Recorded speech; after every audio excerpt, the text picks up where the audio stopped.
peace movements, but which are from different sectors of activity in business and academia, for culture, for politics, to bring people together to make these very experienced forums. I would like to just show a few slides from PowerPoint.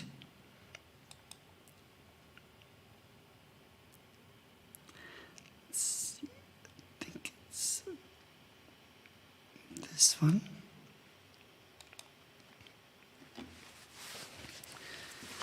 What do you see here?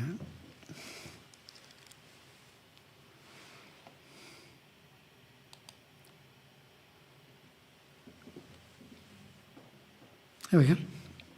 Okay.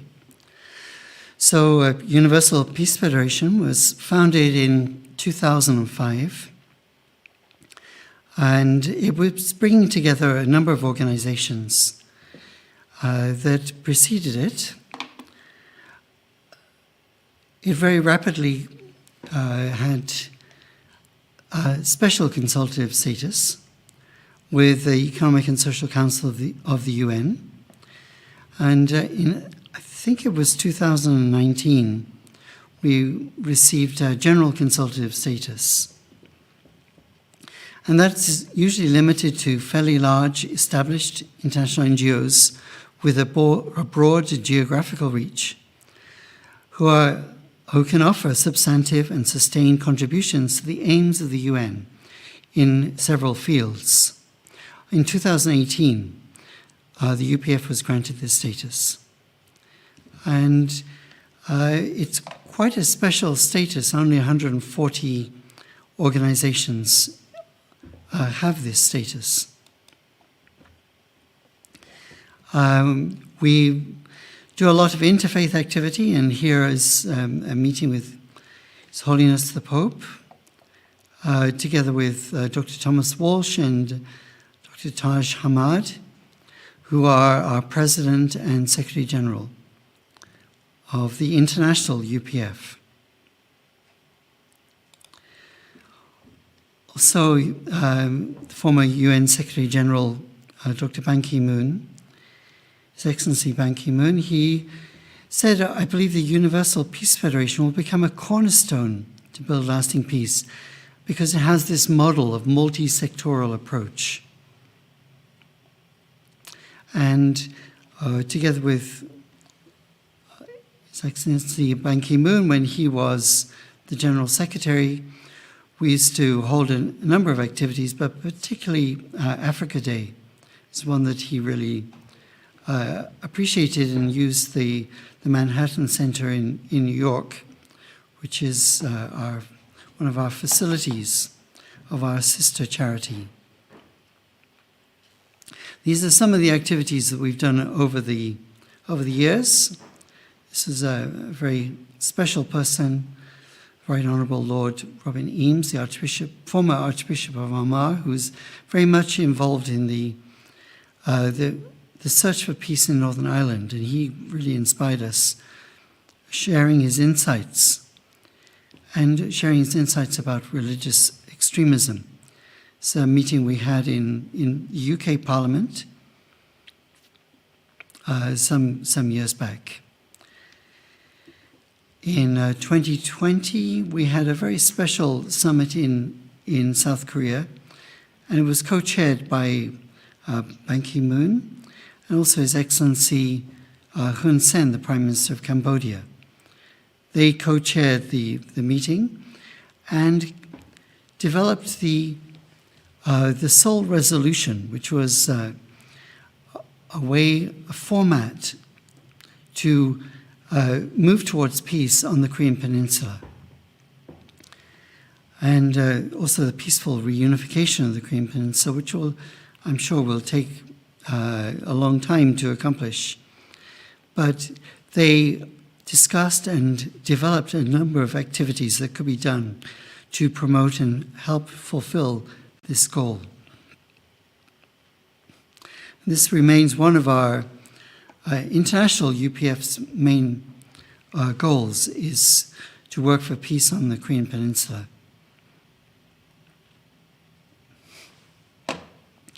This is the Honourable Glyn Ford, a former MEP. He's an expert on North Korea, having visited 50-odd times, but also he has formed a dialogue relationship with leaders in North Korea, which is very helpful and has put him in a position where he could help both sometimes get aid for North Korea when they needed humanitarian aid, but also explain the thinking of North Korean leadership to other countries around the world. We had a conference together with Honourable Glyn Ford and Antonio Betancourt, who've had a similar relationship back in the early 1990s when Father and Mother Moon went to North Korea and also formed a strong bond with the leadership of North Korea, which has been very useful in the years since.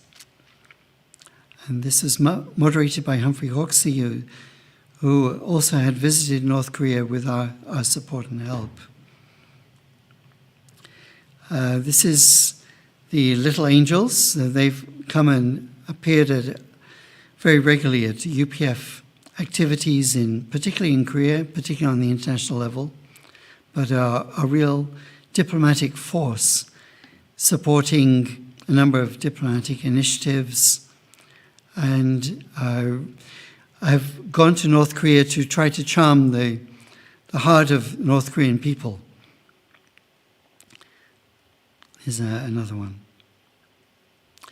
Another project that we did recently, this is June 2020, was asking, is there a future for the European Union and the international rules-based order? And we had a very prominent panel, which was chaired by former BBC editor Rita Payne, but having former EU commissioners and speak on their understanding of what is the role of the international rules-based order, which was very much, and still is, something which is under threat. And this is another initiative that UPF holds, particularly in Europe and the Middle East. We've focused a lot on the Balkans. And the Podgorica Club is a club of former heads of state of the Balkan countries. And they've been very articulate and very practical in different initiatives that they could take together to move their region in a more peaceful direction. So these are some of the UPF activities. We have certain principles by which we work, and these principles, in a sense, help us to cooperate with many other groups. And this cooperation is something which we hold very dearly, because without cooperation and collaboration, our reach and capacity to do or to affect very much is limited. So by cooperating with other NGOs, with other peace-minded activists, leaders, political leaders, business people, philanthropists, academicians, etc., we come together to create forums and activities for peace in different areas of the world. So we talk about five different principles. The sense of having a divinity or a divine source or spark or loving being as what we call a true parent or a parental figure of humankind. The fact that humans are essentially spiritual in nature. We see marriage as a sacred institution and as a school of love. We see God's ideal as living for the sake of others. And we see the importance of interreligious, international cooperation towards world peace. So to go into these particular points,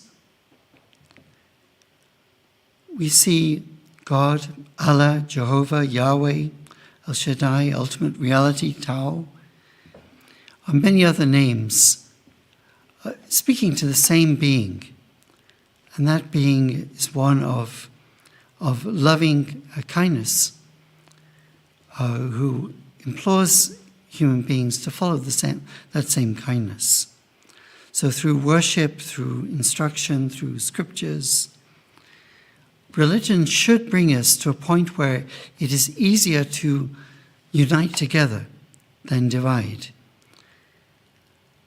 Sometimes in the past there have been wars between religions, and it seems that this has been a very difficult point for people to understand. But the idea of us different scriptures speaking to the same common experience of human and divine. And 80%, 90% of scriptures point to very common experiences that we have. So people who really live the tenets of their faith very personally can find great value and merit in other scriptures of faiths they don't believe in, but they can see the value.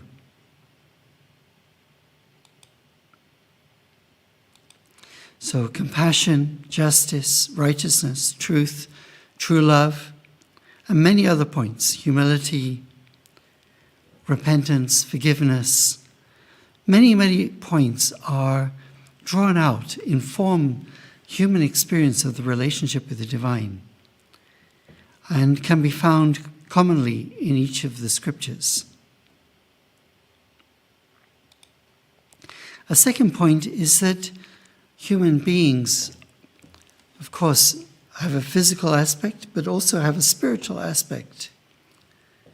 And that spiritual aspect to humanity is the thing that needs to be cultivated during our life on earth. So while we can take care of our body through all the different physical things that we do, and which are important to maintain, these points are secondary to developing truth, beauty, goodness, love in our lives. So cultivating our capacity to love, our capacity to develop these good qualities, these are the most important things of our life. And through putting these first, and putting those things which are important but should be secondary in our life,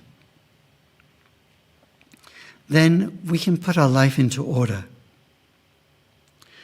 And based on living this right order in life, by cultivating our inner qualities, developing our capacity to love different types of people, to love younger people that we take responsibility for and support and help and mentor, older people that we can also support and help particularly when they get much older, but also that we can learn from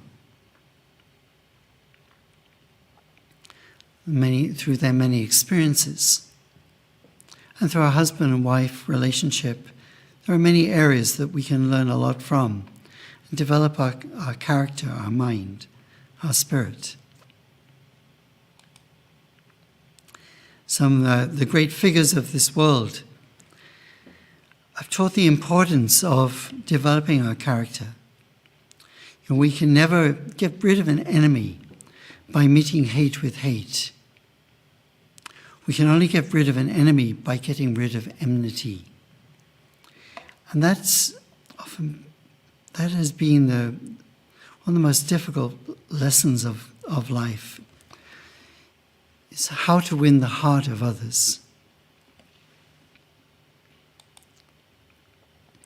So the second principle emphasizes that we are essentially spiritual in nature, and that by developing our spirit, we can really care for, love, and live fulfilling lives on the earth.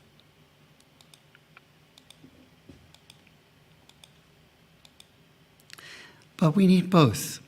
We do need physical well-being, but emphasizing physical well-being to its extreme forgets and leads to eventual unhappiness.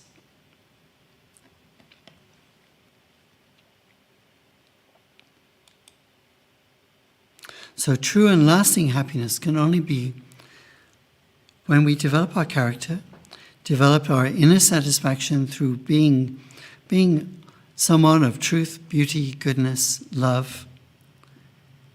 And by practicing that, as well as having food, shelter, sufficient wealth, comfort, then we can live a life of true and lasting happiness. Third principle is the family as a school of love. The family is a very precious thing. The family is something where you can't choose the characters of your siblings or your parents, but you can make efforts to make the best and to learn from each of your siblings, each of your aunts, your uncles, your relatives, and to play a responsible role within the framework and the structure of the family. From a very early age, many lessons can be learned. So strong families have a focus higher than self. Often they realize that if they have great love within their family, but outside the family doors, outside the garden gates, there is not love, there is not contentment, and there is great suffering, anguish, and bitterness, and violence, etc., then they know that they have to invest beyond their family context in order to solve the contradiction between what they experience in their family and what they see in the wider society.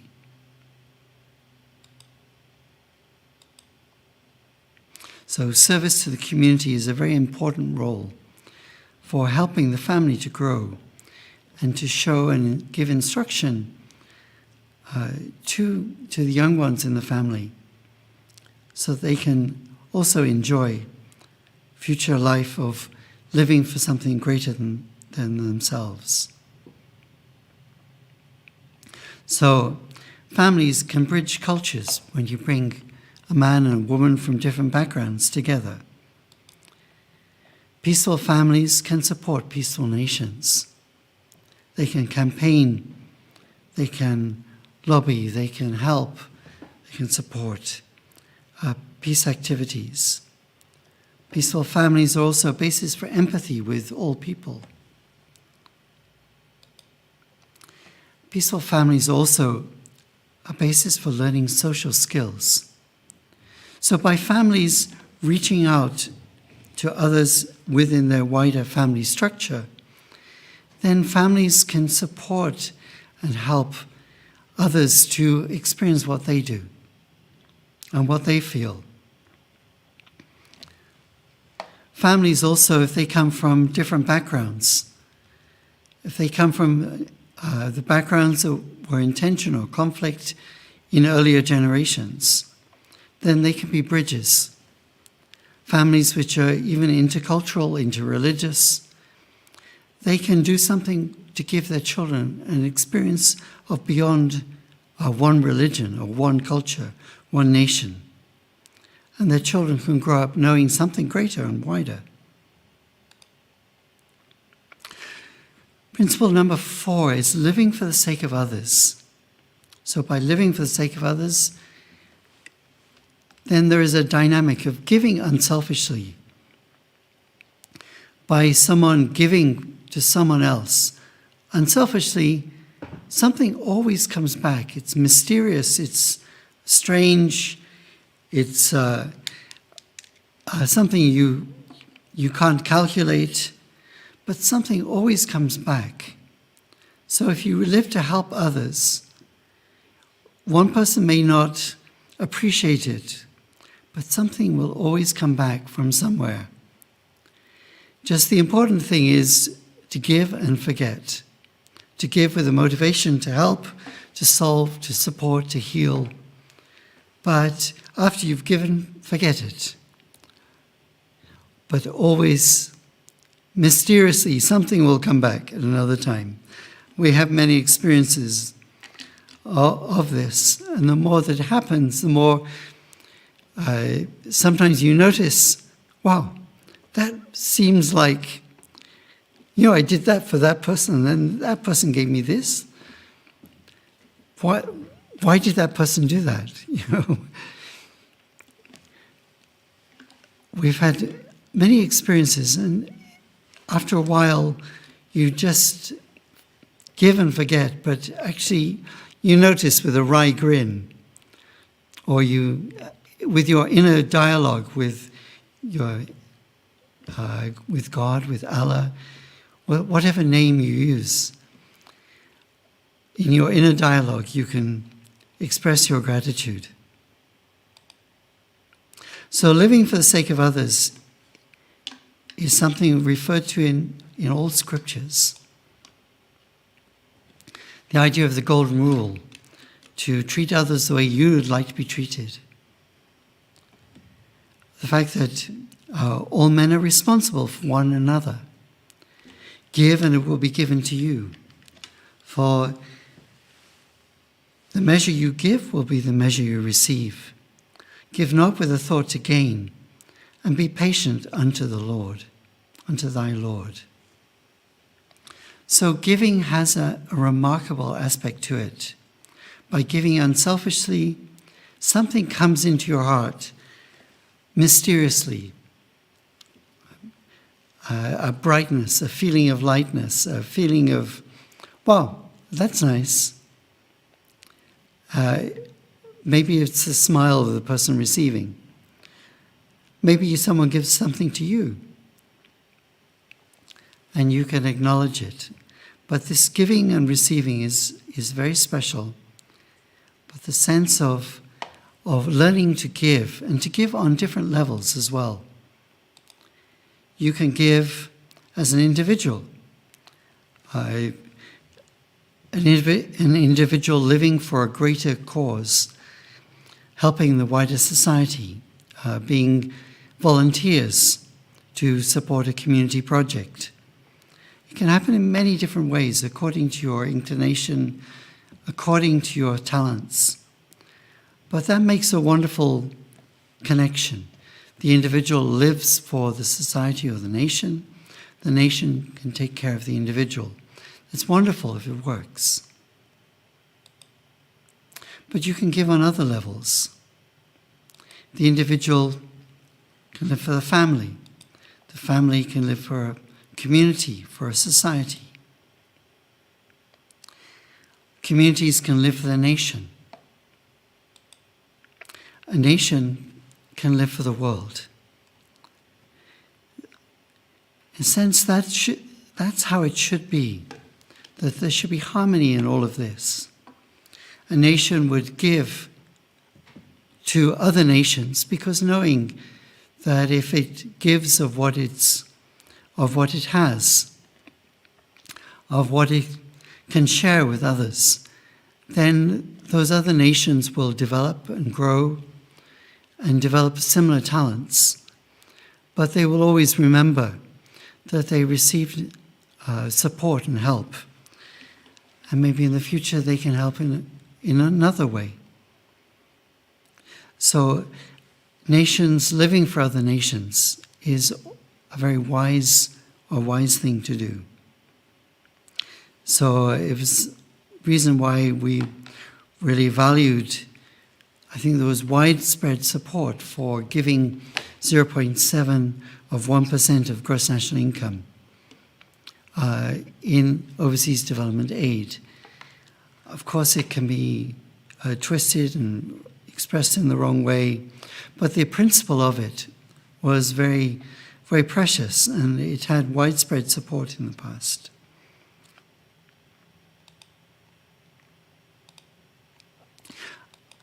So international and interreligious cooperation. It's cooperation beyond boundaries. Cooperation can be inspired by religious belief, by religious texts, which can be a source of humanity's deepest values.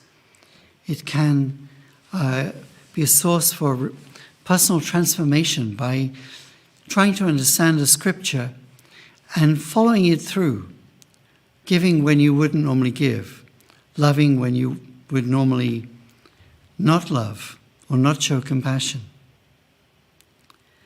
But religions can inspire people to live beyond themselves, and by cooperating with other religions, forming partnerships with other religions where our beliefs are similar and have similar goals, is very precious and very important and can be very effective. Also, international cooperation, intercultural cooperation, all of these things are coming together beyond boundaries. Can be awkward at first, but in the end can be something very precious, very powerful, and very transformative in a world which is moving towards conflict. This can move the world in a different way. Religions also create a spiritual and moral framework for society. And again, it allows and needs dialogue, thought, discussion, but it can be something which is very powerful.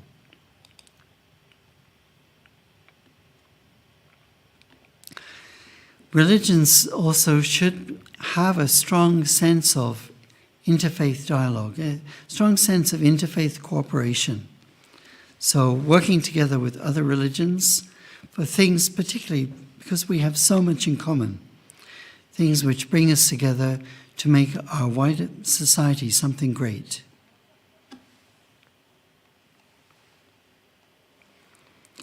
If religions do not give high priority to interreligious dialogue and harmony, practice these, dialogue and harmony amongst civilizations will be impossible. This is one of the founders of UPF, the Reverend Dr. Samyang Moon. So bringing different religions together for dialogue, for harmony, for understanding is a very important thing, particularly when areas of the world strongly believe in their faith.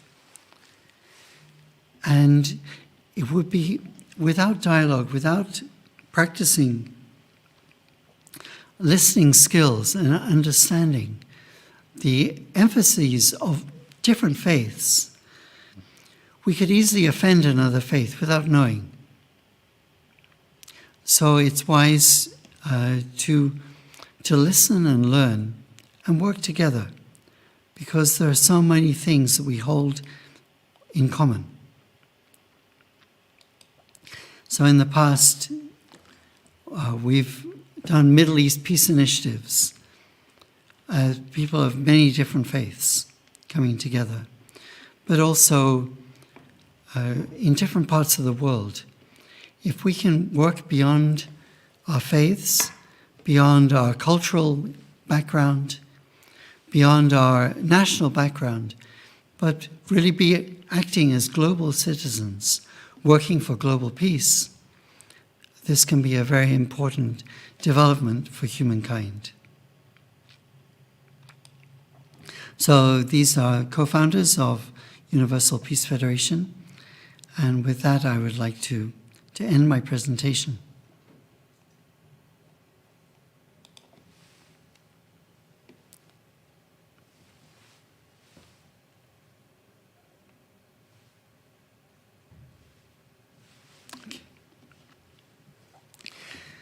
So I would like to ask people in the audience if they have any comments or any things they would like to say.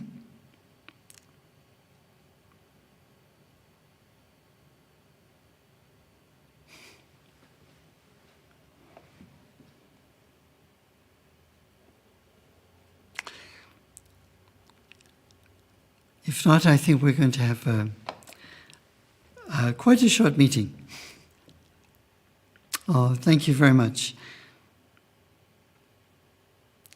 Would you like to say anything?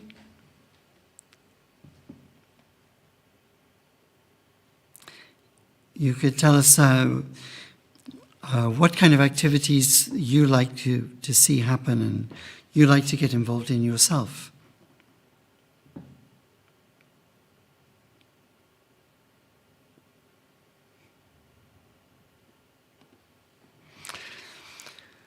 Our next meeting is on Saturday the 27th of May, which will be Africa Day.